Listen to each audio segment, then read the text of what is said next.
Quan Di is his name. Quan Di is his name. Quan Yu, Quan Mi, Quan Di. Quan Di is his name. You ready to hear that? Bazillion times in this movie. Hello there, I'm Scotty. You're not. Welcome back to Halloween Horror Month. We are getting close to the end.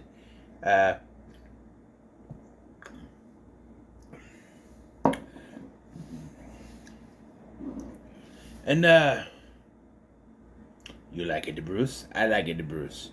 We're going to talk about Bruce Campbell today, maybe tomorrow, maybe on Halloween. I don't know. I got 3 more movies, including this one to do, so 2 after this. And I'm thinking, just fill it with Bruce, because I like it, Bruce. And it's 3 of his movies I'd never seen before. We have what? I saw a part of this. My name is Bruce. My name is Bruce from back in 2007. I rented this from Family Video at 2010-ish. I was living here, so it was 2009, 2010-ish. I don't think I ever actually got through the movie, because I remember just turning it off thinking this is stupid. Not realizing it in my head. I guess I wasn't in the mindset back then of what a Bruce Campbell movie could be like. You've seen some of the stuff he's been in, right? I mean, what the hell is Moontrap? But like, you know, he's been in some stuff. But you know, the Evil Dead movies and Bubba Ho-Tep, stay tuned. The Man with the Screaming Brain, stay tuned. What other ones? Maniac Cop and somewhat Maniac Cop 2. In fact, I know what happens to him in Maniac Cop 2, and that's why I haven't reviewed the second one yet. He was in Darkman, at the end of Darkman. Sam Raimi wanted him to be Darkman. They said, no, we want a bigger actor for the role. He was actually told he would never be an actor because he was so bad. I want to find whoever said that and slap him across the face because he's wrong.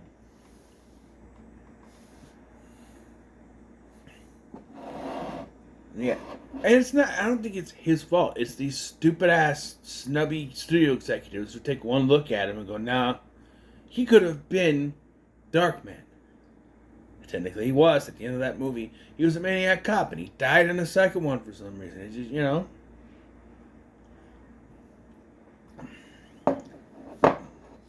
No one gave him a chance to know he had to do these kind of movies, and that's what this movie is sort of about. He's done a lot of B-movie stuff. So the plot of this movie is this kid, the teenager and his friend, they accidentally summoned this Chinese demon called Quan Di. If you didn't hear the song, you hear it about 72 times in this movie. For the life of me, I don't know why there are these 2 guys singing the song. There's a payoff to it, by the way, but I don't understand it. They just pop in and sing a song about Quan Di every 20 minutes or so. I don't know. I didn't keep track. But yeah, he finds this medallion, he moves it from the thing, he unleashes Quan Di, and decides that Bruce Lorne Campbell is the only one who can save the day. Right? Yeah. Bruce is in the middle of filming a movie called Cave Alien 2. Now, I didn't look it up, but I don't think that's a fictional movie, but I don't think there was even a Cave Alien 1. I have to look it up. And was he in it? I'm like, okay, here we go. This is One Tree Hill. I was looking up stuff the other day. Bruce. No space. Bruce. Not Bruce Willis. Why is it telling me I spelled Bruce wrong? Because it's not capitalized. Oh my god. Crime Wave.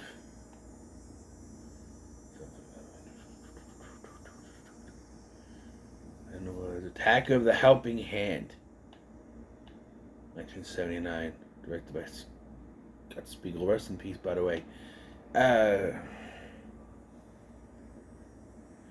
Moontrap. 1989 Moontrap. Ray Tanner. Robert I'm not saying that last name. Sorry. Unless there's a van in front of it. Well, let's say that. Robert Van Dyke without the van. Easy Wheels, The Dead Next Door, Sundown Vampire in Retreat. I have that movie. I haven't watched it yet. He's a Van Helsing in that movie. Lunatics, A Love Story. Mind Warp. I don't think he's even... Is this starring... Stover. Army of Darkness. He was in Congo. Fargo. Soap opera actor on TV. Okay.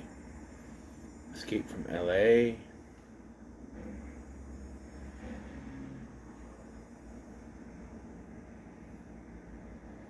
Serving Sarah. They mentioned that in the movie. That they're like, why'd you do Serving Sarah? Why'd I do Serving Sarah? I needed the money. Yeah. Comic book, the movie. I don't see a cave alien in here. No, I think that was just made up. Unless, hold on. Unless he wasn't in the first one, and they just... Let me search it quick. Excuse me. So just to talk about this opener for a little bit, because this is probably why I turned it off back when. I type in cave alien, it just says my name is Bruce. That's, yeah, okay. So there was no cave alien, it was just, okay. Because this dude, Jeff, and his friend, whose name I don't remember, I gotta turn back on now. Clayton? Is it Clayton? I think it was Clayton.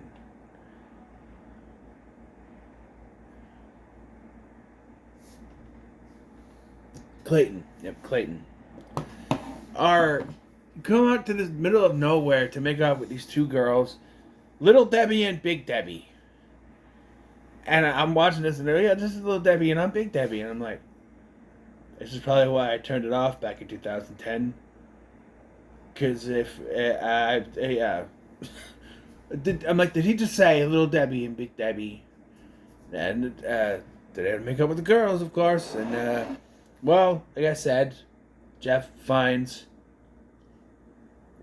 I also think it's funny that Bruce Campbell is here with a character named Jeff when he would work with Jeffrey Donovan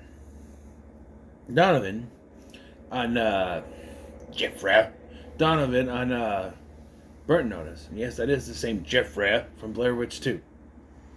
Yeah.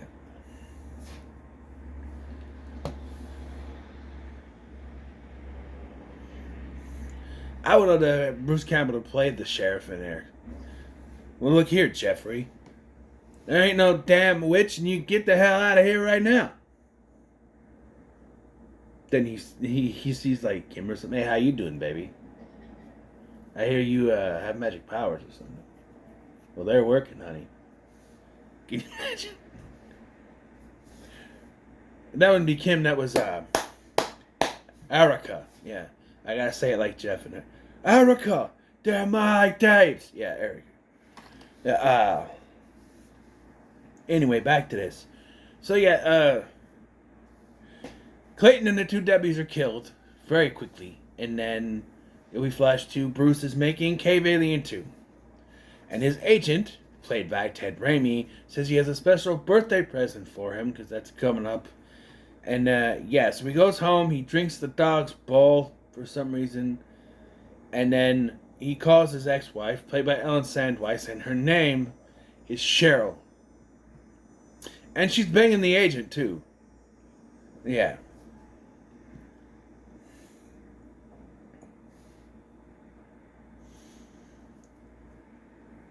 So Jeff recruits Bruce. Bruce thinks this is his birthday present, is to come to this town where everyone sort of is worshiping him. And this is where the movie kind of stalls. It's 84 minutes. But this is where it feels like it just... Because it's like, you try to explain what's going on. Bruce thinks it's a movie. And then, like,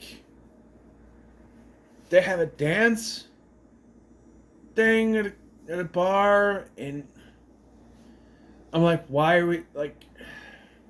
Because I'm like, why are we meandering? Why isn't he going to fight Quan Di? Like, because I know it's going to be a thing where he fights him and he can't do it, so he retreats. They do that. So why don't they do it sooner? Because he he's convinced this is a movie, and then they're like, he's like, well, we need you to stop Quan Di. He's like, okay, I'll do it. And he, well, I need weapons, and baby, and then yeah. By the way, Ted Raimi has 3 roles in this movie. He's the agent. He's this guy painting a sign who, it said his name is Luis in the movie, but in the credits on Wikipedia is Ted the sign painter. So, oh, Luis, the painter for you. Yeah. And then he's a very racist Chinese stereotype, complete with hero. Yeah.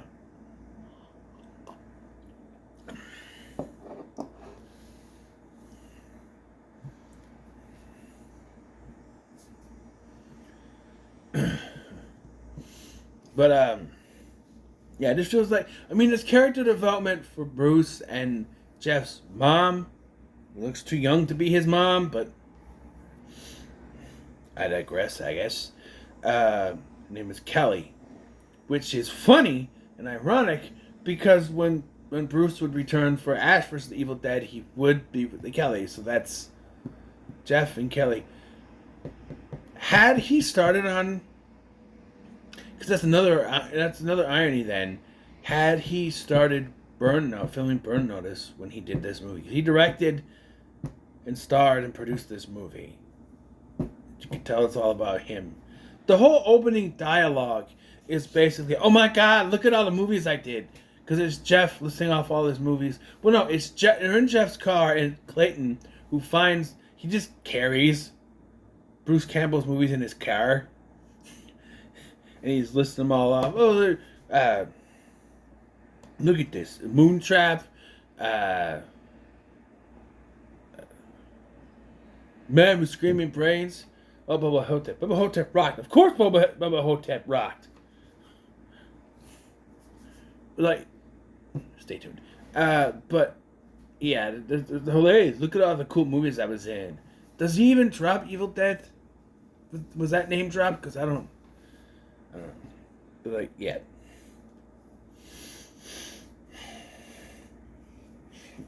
So, once Bruce realizes this is real, he takes off. He leaves, he goes back to his trailer, and that's where he receives part of his birthday present. He gets 2 scripts. He's like, we're going to Bulgaria to shoot back to back, and he looks at it. Cave Alien 3. And Cave Alien 4. No. Oh no, he slips on the thing, on the dog's bowl again. And then I'm like, that's the birthday present? No, it turns out that he sent him a hooker. And I'm like, that's very illegal, even in 2007. And she's like, I'll do anything. I'll even suck your... Hey, baby, I need a ride. Well, that's what I'm here for. No. In your car. Ooh, kinky. No. I need you to drive me to Gold Lick. That is the name of the town. Gold Lick. I bet you Bruce Campbell spent 5 seconds of writing that. What's the name of the town? Gold Lick. Gee, I don't know. Gold Lick. Okay. And it's funny because Sam Raimi's not involved with anything in this movie, but his brother gets a cameo. And Noah Sandweiss. I was looking for others. I don't think there was any others that I could tell. But, yeah, so now he's convinced to go back because Jeff called him and said, hey, thanks for showing me real courage. He's like, I ran away. He's like, yeah, and that gives me the courage to stay and fight him. Nah, you don't know what you're doing, kid. Don't worry. Apparently he's also thrown out all the Bruce Campbell stuff. And I'm confused, because, like, he gets there, and Kelly's burning all this stuff, even a limited edition action figure. Think about this big. And he's like, that's a limited edition. And I'm like, so why is he throwing all the stuff out? Okay. I know that Bruce ran away, and that's disgraceful. First of all, he's an actor. He acts. He acts brave. Not everyone acts brave. Ash has never had a brave bone in his body. There's one bone in his entire body that he depends upon, but it's not a brave one. It's hard, but it's not a brave one. Anyway, so I don't know where he got that Bruce Campbell would be brave. I don't know. But he's just like, he throw the stuff out just because you ran away, but he's like, you gave me the courage to go fight him. And I'm like, but if you gave me the courage, then why are you throwing the stuff? It doesn't really make sense to me. Anyway, so once Bruce finally tells her, hey, he's going to go after Quan Di, she's like, what? So they have to go after Jeff now, who's going after Quan Di. And that's where we get the racist, stereotypical Chinese guy, Hero, because his name is Wing, which... Sorry. Gremlins did it first. The character's name was Wing. But anyway, because we find out that a sort of weakness of Quan Di's is bean curd. So she takes this Chinese guy's tofu, which he has a whole box of, bean curd, and they use that to distract him because he won't hurt the bean curd, he protects it. So they use that to distract him and lure him into this mine shaft where Bruce blows him up. And then the movie lost me.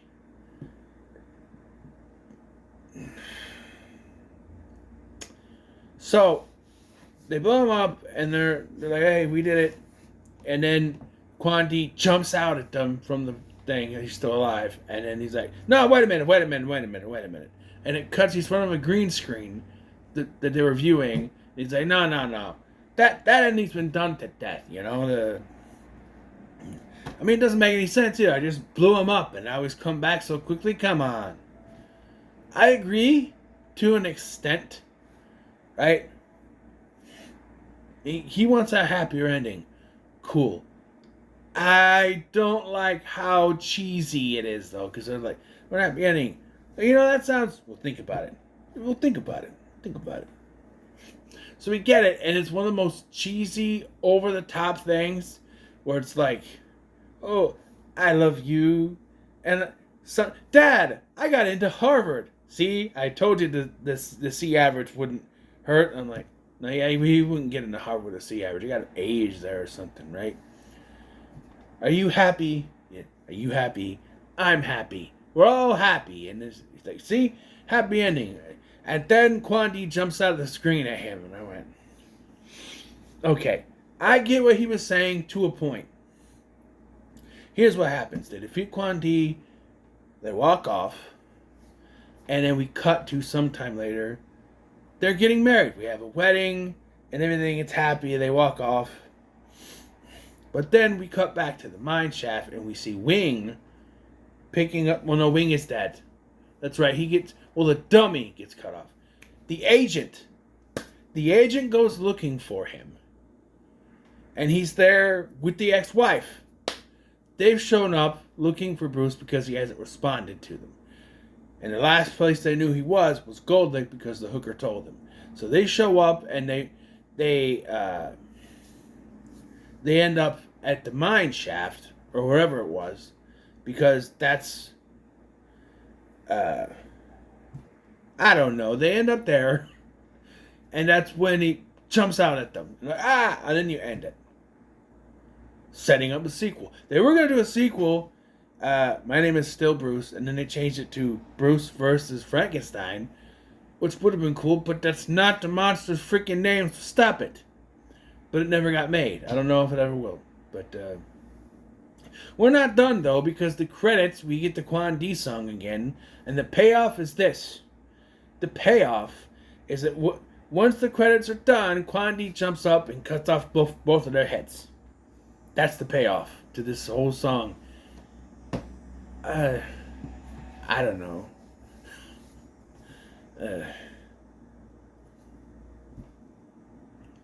I'll give it middle of the road. I'll give it a high middle of the road, actually. I liked it. There's some fun to be had, but I don't know. As soon as I heard Little Debbie and Big Debbie, I'm just like, What kind of movie is this going to be? If it's Bruce Campbell, you got to know it's going to be kind of quirky, goofy, and kooky. So, yeah. So what are your thoughts on My Name is Bruce? Leave a comment, so much like, share, and subscribe. Thank you for watching. I'm Sky, and I'll see you in the next one.